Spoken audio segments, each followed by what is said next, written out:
այս քննարկումից հետո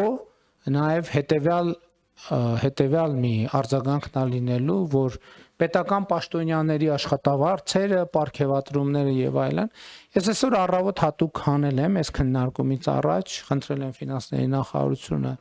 տա տեղեկատվություն եւ երբ որ ես խոսում եմ 238 միլիարդ աշխատավարձի մասին, ուրեմն պիտի ասեմ, որ պետական կառավարման համակարգի աշխատավարձերը այդ ամեն ինչի մեջ փոքր են 5%-ից։ Պետական կառավարման համակարգի այդ բոլոր մեծադղիրդ պարգևատրումները եւ այլն։ Եվ ելի եմ ասում, եթե օրինակ ամբողջ պետական այդ շարժումները որ կան, որ պարգևատրում մի ստացեք,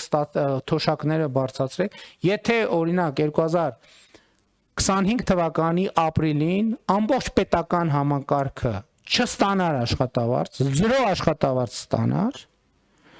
ապրիլին թոշակները հնարավոր կլիներ բարձրացնել 1400 քանի դրամով։ Պատկերացնում եք, ամբողջ պետական համակարգ,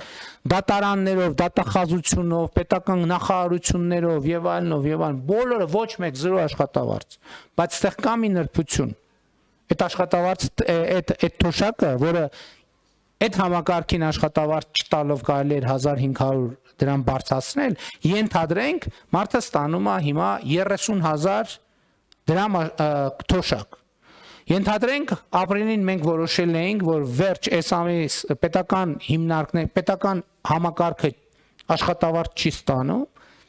եւ դրա արդյունքում պետք է թոշակառուն ստանալ 31500 դրամ կենսաթոշակ։ Որոշումը կլիներ, բայց կենսաթոշակների 70%-ը այդ կենսաթոշակը չի ստանա ֆիզիկապես, որտեվ հռչակված կլներ, բայց այն համակարգը, որը պիտի այդ թոշակը A կետից հասնի B կետը, ուղղակի այդ համակարգը գոյություն չէր ունենա։ Լավ, մի ամիս կարող գոյություն ունենար, երկրորդ ամիսը գոյություն չէր ունենա արդեն։ Լավ, երկրորդ ամիսը գոյություն ունենար, երրորդ ամիսը գոյություն չէր ունենա վստահաբար։ Որովհետև ոչ մեկ չէր համաձայնվի առանց աշխատավարձի աշխատել։ Եթե համաձայնվեին առանց աշխատավարձի աշխատել, ուրեմն մի բան այն չի։ Ուրեմն ժողովուրդը պետք է մտածեր, թույլ տալիս է, որ իրանք առանց աշխատավարձի աշխատեն, դե թույլ չի տալիս։ Հարգելի գործընկերներ, շնորհակալ եմ ձեր ուշադրության համար եւ մաղթում եմ մեզ, ձեզ 2024 թվականի պետական բյուջեի կատարման հաշվետվության հաջող եւ արդյունավետ քննարկումներ, որոնց արդյունքում այդ քննարկումների արդյունքն էլ պետք է ի վերջո մենք